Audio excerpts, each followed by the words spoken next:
Sirius XM. This is the Opie and Anthony Show on the Virus Sirius XM. Yeah, let's do this, man. Very excited. We got Slash coming into the studio. And there he is, Slash. Hey, man. What's up, buddy? It's been a while. I got to tell you, we only got the CD a couple days ago, Slash. We're fucking loving it. Oh, really? Yeah. We're loving it. Oh, thank you. I had no idea that you got all these guys together for the CD until about a week ago. I put it together pretty quietly, you know. Yeah, right. I was just sitting in L.A. and I wrote all the music, and I was like, and then I started figuring out who should sing on which song and all that, and very quietly, and there was no sort of management involved, no record companies or any of that, and we just sort of put it all together, and I went in the studio and recorded it, and it was very, very quiet. Every song is got a different singer on it. I think you use but the same guy twice. But before he moves on from that, that's kind of interesting because, you know, you have to deal with managers and all these people, but you were able to just use your connections with these guys and say, hey. It was really just person to person. I didn't deal with their managers. That's just They not didn't have how to it's deal done with my anymore. managers. But that's the only way if you're going to creatively do something where it's just about music and it's no reason to involve all these other third party. Did you have to pay all these guys? No, I mean, we did publishing splits, but the rest of the currency was really music. That's cool. Sake of a better word. I think my favorite song on the album is Saint is a Sinner. Rocco. I love that song, man. Yeah, I liked the Lemmy one a lot. His sensitive side. I really, I don't even know who Rocco is, but I loved Lemmy's song. I loved Kid Rock's song. There was not a bad song on the whole CD, man. It's phenomenal. Yeah, wow. I mean, I gotta hang out here more often. It really is great. Well, Slash, I mean, you got Ian Astbury, Ozzy, Fergie. We played. Oh, we should ask him. Fergie, yeah. Paradise City. It's on the Japanese release of this. Paradise City was on the Japanese release, but now it's also, I think, on the UK release and the South. Why American not the American release? That's what I'm getting at. Well, the thing was, here. is initially I did it just for fun, and it was something I used to perform with Cypress Hill. And I said, one of these days we should record this. And so when I was doing the solo record, I thought, yeah, let's do it now. But I didn't want people to take it too seriously and put it on the main album, so I just sort of released it as a B-side. I knew it would find its way back through the internet. So. Oh, yeah, there you go. And we played the whole song. We were going to only play a little piece. You should have heard the immediate backlash I got from all the Guns N' Roses purists. Yeah, we had a few of them calling our show. What the it's fuck like they is just wrong take with it that? way too seriously. And I'm like, Slash put his stamp of approval on this. So. And Fergie did a great job. Yeah, she did, and she's a huge Axl fan, so it was like a big thrill for her to come in and do it. You know? Yeah, we were going to play a little piece, and then it kicked in. And I went and to we a said strip we have bar. to play this whole thing. I went to a strip bar last night though, and I was in there for 2 seconds, and the DJ, all of a sudden I hear this drum beat, and I go, I know that song, and it was Paradise City. It sounded great there. So and they played Beautiful Dangerous too, which it always sounds a little better at a strip club. Yeah. It's the way to do it. I didn't think Fergie had that in her. Yeah, that was the whole point. I jammed with her about 3.5 years ago. I got invited to do a fundraiser with the Black Eyed Peas, and they had all these different guests coming up. And I get there before Fergie. I'd never even seen Fergie before. I didn't know what she looked like or anything. I just knew her from the radio. So they said, okay, we're going to do this rock medley, and it's going to be the Zeppelin song, Black Dog, Live and Let Die, Barracuda, and something else.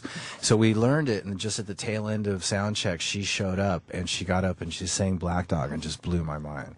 And so from that point on, we've been pretty tight. Yeah, she's got a good rock voice. Well, that's where she comes from. Yeah. That's her roots. I didn't know that until today. And then what happens with a lot of girls, like I did a song with Nicole Scherzinger and Alice Cooper as well, and I didn't know that she... And Alice Cooper's a guy, though. Yeah, no, but they sang together, yeah. Anyway, but I wasn't expecting a lot from her, and she's got a kick-ass voice that you've never heard, because in rock and roll, girls just can't get a foot in the door, so they end up sort of veering into pop. They go pop Yeah, it was a instead. great job, though. Well, I want to keep going down. So you got Ozzy, Fergie, Chris Cornell. We love Chris Cornell. Chris was great. Yeah, that's another guy that could just... One of my favorite rock sing. voices is Chris Cornell. He was great to work with. Really cool to Great work guy, with. right? Yeah, we've had him in here a few times, and just a nice guy and shit. Very and, sort of unassuming. Just And meanwhile, it's like, you have one of the definitive voices of the 90s, and probably just one of the best rock and roll voices to come out of the 90s. I've said that like for years. The guy has a range that's amazing, and just that real raspy rock voice he can get going. It's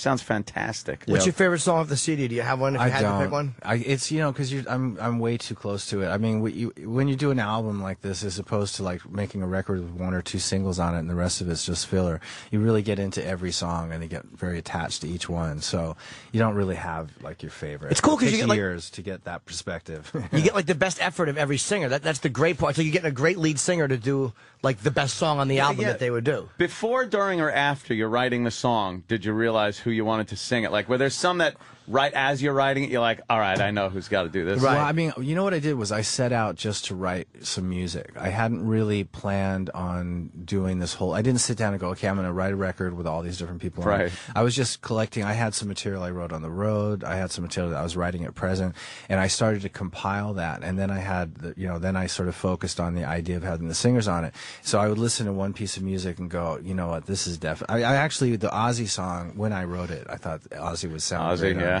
Then when I decided to do the record, just go with it, right? So yes. everybody was just sort of picked according to the music, And Jimmy sitting right next to you, biggest Ozzy fan there is. It was so cool to be over at his house and working with him and have that voice that I've been listening to since I was like literally on acid when I was 13 years old. But he's singing something you wrote. That's got to be great too. Oh man, it was a huge honor. And Iggy Pop and Lemmy, I mean, those are huge heroes of mine. Alice Cooper, who's not on this version of the record, but and then getting people like Kid Rock to do it, and Chris Cornell, and people who I think Dave Grohl, really cool. Duff Dave McKagan. Grohl, yeah. Duff's been in here a few times in the last year or two. And he's a great guy. An awesome bass player, and it's like in Velvet Revolver, it's one thing, we're all in it together, but to do this one song and have Dave there, and then hearing Duff from a different perspective, where we're just sort of throwing this thing together, he's just phenomenal. Yeah. So they were all. It's amazing you got all these people. Was there anybody you wanted that you couldn't get? That is the most commonly asked question having to do with this record. There was pretty much, I got everybody that I wanted. There was 2 incidents. One guy whose record company wouldn't allow it, and another one where it was just taking too long to get it together. And I was like, Jack White was one of the guys. Jack was not. Jack was really? Somebody, at the very, very. This is why I don't mention names. Okay. Because it always gets blown and it gets twisted out of. Well, because that is out there. That he said no. I know. So it's good that you're saying. It's sort of true. What happened was Mark Ronson, the producer.